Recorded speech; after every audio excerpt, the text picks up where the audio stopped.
కోట్ల పని దినాలు కావాల్సిన స్థానంలో 6 కోట్లకు తగ్గించడం జరిగింది. మనము ఎన్ని పని దినాలు పెంచినా ఆడ బడ్జెట్ లేదు, ఉపాధి కల్పించడానికి ఆడ పని దినాలు లేవు. పని దినాలు లేనప్పుడు అదేవిధంగా ఈరోజు మరి 100 రోజులు అంటే వ్యవసాయ కూలీలకు కూడా హాలిడే ప్రకటించాలి అంటున్నారు. ఈరోజు దాని మూలంగా మరి మళ్ళీ వ్యవసాయ కూలీలంతా పట్టణాలకు వస్తారు. అప్పుడు అక్కడ కూలీ దగ్గర కోసం కూడా వాళ్ళు బేరమాడే శక్తి కూడా ఉండదు. ఒక వెట్టి చాకిరిలాగా అయిపోతుంది. మళ్ళీ ఇప్పుడేమో ఉపాధి హామీతో ఒక హక్కులాగా వచ్చింది. కాబట్టి ఇక్కడ ఉన్నటువంటి ఆల్ పార్టీ సోదరులందరూ కూడా ఆలోచించి ఈరోజు ఇవాళ ఈ బిల్ అనేది పేదలకు ఉపాధి హామీ చట్టం పాత చట్టం ఏదైతే ఉందో ఆత్మగౌరవాన్ని ఇచ్చింది, ఆర్థిక డెవలప్మెంట్ ఆర్థిక ఎదుగుదలకు ఇచ్చింది, గ్రామాలలో మౌలిక సదుపాయాల కల్పన కోసం ఉపయోగపడ్డది. ఇలా ఎలాంటి రాష్ట్రాలతో ఎలాంటి సంప్రదింపులు లేకపోవడం మూలంగా ఇవాళ మా అనుమతితోటి మీ గంజి మీ గడక మీ ఏమన్నా తినుండు కానీ మా అనుమతితోటి తినుండడం కరెక్ట్ కాదు సార్. ఇప్పుడు మీరు అనుమతిస్తున్నారు కానీ మీరు ఫండ్స్ ఇచ్చి పూర్తిగా ఫండ్స్ ఇచ్చి ఇవన్నీ అమలు చేయండి అంటే రాష్ట్రాలు కూడా ఆమోదిస్తాయి. కానీ మీరు భారం మా మీద మోపి ఇది మీరు అమలు చేయండి అంటే ఇది ఎంతవరకు కరెక్టు? కాబట్టి ఖచ్చితంగా ఈ యొక్క కొత్త చట్టాన్ని మరి ప్రభుత్వం వెనుకకు తీసుకోవాలి, కేంద్ర ప్రభుత్వం అని ఈ యొక్క చర్చా వేదికను ప్రవేశపెట్టే అవకాశం కల్పించినందుకు ధన్యవాదాలు. అందరూ ఎమ్మెల్సీ సోదరులు ఆల్ పార్టీస్ అందరూ కూడా పాత ఏదైతే మహాత్మా గాంధీ గ్రామీణ ఉపాధి హామీ చట్టం ఉందో అది చాలా పేదలకు 15 కోట్లకు పైగా మరి జనాలకు ఉపయోగపడుతుంది. కరోనా టైంలో అదనంగా పట్టణాల నుంచి వలస వచ్చి పల్లెలకు పనులు చేసుకోవడానికి ఈ చట్టం ఎంతో ఉపయోగపడ్డది. అడిగిన వాళ్ళకందరికి కూడా పనిచ్చినటువంటి చట్టం కాబట్టి దాన్ని అందరూ ఆమోదించే రకంగా ఈ చర్చలో పాల్గొంటే బాగుంటుందని నా యొక్క విజ్ఞప్తి. అధ్యక్ష, ధన్యవాదాలు. ఓకే, తీర్మాన్ మల్లన్న గారు. Now discussion on the short discussion. తీర్మాన్ మల్లన్న గారు.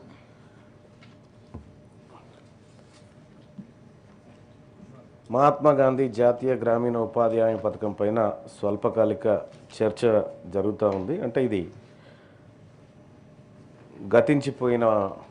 అయిపోయినటువంటి పథకం పైన మనం ఇక్కడ చర్చ చేసుకుంటున్నాం సార్. అయితే ఇప్పుడు సభలో అందరికి సర్క్యులేట్ చేసినారు సార్. దీంట్లో ఇది కొంచెం మీరు దీని మీద ప్రత్యేక దృష్టి పెట్టాలి సార్. ఇందులో కొన్ని పదాలు అసలు ఎవరికి అర్థమయ్యే పదాలు కూడా లేవు సార్. ఇలా ఏకీకృత, సమీకృత, ఏమో రకరకాల పదాలు ఉన్నాయి.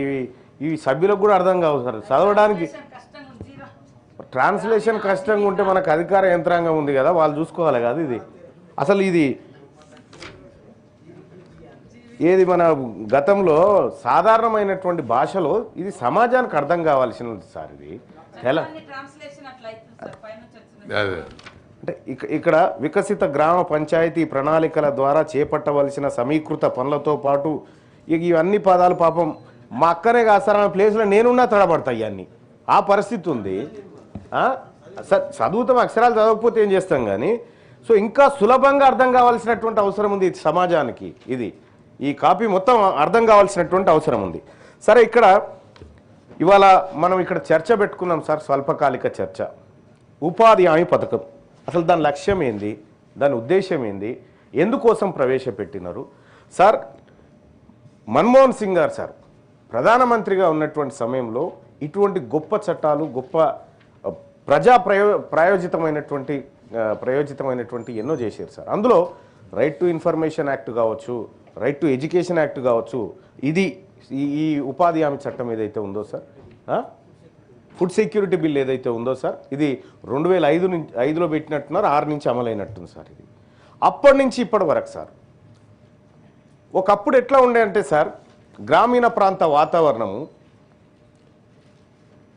వెలేస్తే నీకు పని ఏం చేసుకుంటావో చేసుకో అంటే పస్తులు పండాల్సిన రోజు నుంచి నువ్వు ఇయ్యకపోయినా సరే నేను కరువు పనికి పోయినా బతుకుతా అనేటువంటి ఒక మాట ప్రజల్లో వినిపించే సార్. కనీసం కరువు పని చేసుకొని బతుకుతాను, కరువు పని అంటారు సార్ ఇప్పటికి కూడా. ఇది మనం పెద్ద పేర్లున్నాయి కానీ ఊర్లో పండి ఇప్పుడు ఏడికి పోతున్నా అంటే కరువు పనికి పోతున్నా అంటారు. అలాంటి కరువు పనికి పోతే ఒక ధైర్యం సార్, ఏమీ లేని వాళ్ళకి నా కోసం ఒకటి ఉన్నది అనేటువంటి ఒక ధైర్యం అప్పుడున్నటువంటి యూపీఏ గవర్నమెంటు అప్పుడు ఉన్నటువంటి ప్రధానమంత్రి మన్మోహన్ సింగ్ గారు ఆ ప్రభుత్వం తీసుకొచ్చినటువంటి గొప్ప చట్టం సార్. ఆ ప్రభుత్వం నిజంగా ఈ దేశంలో ఉన్నటువంటి పేదవాళ్ళ కడుపులోకి తొంగి చూసి చట్టాన్ని తెచ్చింది సార్. ఎస్ సార్, అంతవరకు కరెక్ట్, బాగుంది. ఆ తర్వాత యూపీఏ గవర్నమెంట్ అప్ టు 2014 వరకు, ఆ తర్వాత వచ్చినటువంటి నరేంద్ర మోడీ గారి ప్రభుత్వం, ఎన్డీఏ ప్రభుత్వం మొన్నటి వరకు ఏ ఇబ్బంది లేకుండా చట్టాన్ని యథాతథంగా కొనసాగించింది సార్. కొనసాగించినటువంటి సందర్భంలో ఏమీ ఇబ్బంది లేదు సార్. కానీ కొన్ని మార్పులు చేస్తూ వాళ్ళు రామ్జీ పేరు మీద కొన్ని తీసుకొని వచ్చినారు సార్. పేరు మార్చుకుంటే కూడా ఇబ్బంది లేకుండే సార్. ఎందుకంటే నరేంద్ర మోడీ గారు ఇప్పటికే ఎన్నో పేర్లు మార్చారు, ఎన్నో పథకాల పేర్లు మార్చారు. ఇందిరా ఆవాస్ యోజన పథకాన్ని తీసుకుపోయి ప్రధానమంత్రి ఆవాస్ యోజన పథకంగా మార్చారు. గ్రామీణ రాజీవ్ గాంధీ గ్రామీణ విద్యుత్ కారణ యోజన తీసుకుపోయి దీన్ దయాళ్ ఉపాధ్యాయ ఆ పేర్లని ఇట్లా దాదాపు ఒక 29-30 పేర్లు మార్చారు సార్. ఈ పేరు మార్చినా కూడా 30 పేర్లు మార్చారు సార్ మొత్తం. ఈ పేర్లు మార్చినా కూడా మాకేం ఇబ్బంది లేకుండే సార్, మా వర్గాలకేం ఇబ్బంది లేకుండే. ఎందుకంటే పేరు ఏదున్నా సరే సార్, పథకం ద్వారా మా తలరాత మారాలనుకున్నాం, కానీ పేర్లు మారిస్తున్నంత మాత్రాన మా తలరాత మారుతుందని కేంద్ర ప్రభుత్వం అనుకోవడము, తద్వారా మాకేదో ఇప్పుడు మహాత్మా గాంధీ గారి పేరు తీసేసి నరేంద్ర మోడీ గారి పేరు పెట్టుకున్నా మాకు వచ్చేదేం లేదు సార్ దీంట్లో. కానీ పథకంలో జరిగినటువంటి మార్పులు ప్రమాదకరంగా ఉన్నాయి. ఈ పథకంలో జరిగినటువంటి మార్పులు సార్, 60-40 రేషియో అనేది ఈ దేశంలో అన్ని రాష్ట్రాలకు కాదు సార్, మళ్ళా అన్ని రాష్ట్రాలకు కాదు, ఈశాన్య రాష్ట్రాలకు ఒక విధానం, యూనియన్ టెరిటరీస్ ఏవైతే ఉన్నాయో చండీగఢ్ కానీ లక్షద్వీప్ కానీ ఆ తర్వాత ఇవన్నిటి కూడా ఈ కేంద్రపాలిత ప్రాంతాలు ఏవైతే 100% పెడతా ఉన్నది, అక్కడ 100%. ఇక ఈశాన్య ప్రాంతాల్లో ఉన్నటువంటి రాష్ట్రాలు ఏవైతే ఉన్నాయో సార్, అక్కడ 90-10 రేషియోలో పెడతా ఉంది.